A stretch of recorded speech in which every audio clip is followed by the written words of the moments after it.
The second thing that is important for me to have in spirited worship is ritual. So Marcia talked about that this morning beautifully, and there's two ways that I've interpreted this here. She called it patterning, kind of reflecting the natural cycles in nature. And this could be the same words. In my congregation in Goleta, California, we use the same words for chalice lighting at every, we call it intergenerational worship. The words for chalice lighting today involve sign language, so that I'll say a line and you can repeat it back, just so we'll make sure that we'll do it, and then we'll light our chalice. It goes like this. We light this chalice. We light this chalice. Symbol of Unitarian Universalism. Symbol of Unitarian Universalism.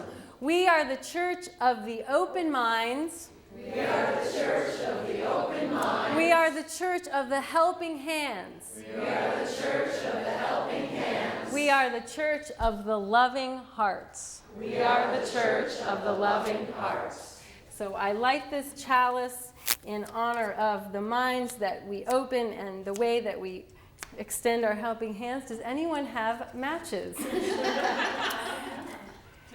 Then I will, I light this in honor of second chances. So that's the signal. When we use that set of chalice lighting words that everyone does with sign language, that we're about to worship together for a whole hour. The Reverend Greg Ward, who serves in down in northern, is it Northwest Atlanta? Metro Atlanta. That's right. Thank you, Kevin. He has broken so much ground in this field, and his quote that I like is, "Ritual is any intentional pattern or repetition of order or wording." There's a typo. We rely on ritual for familiarity and context. Comfort. Without ritual, we're too busy wondering what will come next and how to be ready. So that's speaking of these elements in the service. Ritual, I go on, could also be an event where everyone is embodying the message. Everyone is somehow participating. They might move, they might stand and move about, but they also might be participating with their voices. So in a lot of the services that I write, as you'll see in the worship here today at 4, the audience is not behind that veil. As you know, the phrase in theater is about the veil between the audience and the actors. But the congregation and the players are one body.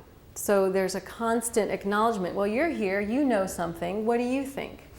And contributing that way. So would a responsive reading? Could be a responsive reading.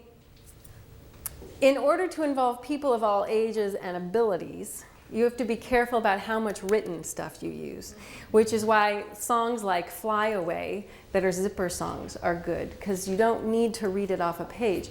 And responsive readings can be tricky. So often a litany works well if you want to do something repetitive. And that's simply my saying something like, "Here we are, a new morning has begun, full of promise, and it's good to be together." And you say, "It's good to be together." And then I say, "We don't know what mistakes will come today. We don't know what joys will come today. We don't know what the day will hold, but it's good to be together." So that kind of thing.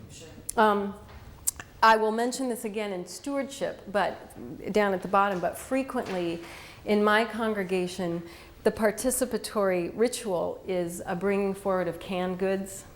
So there's a time when we sing a certain song, and that's people's cue that they come forward.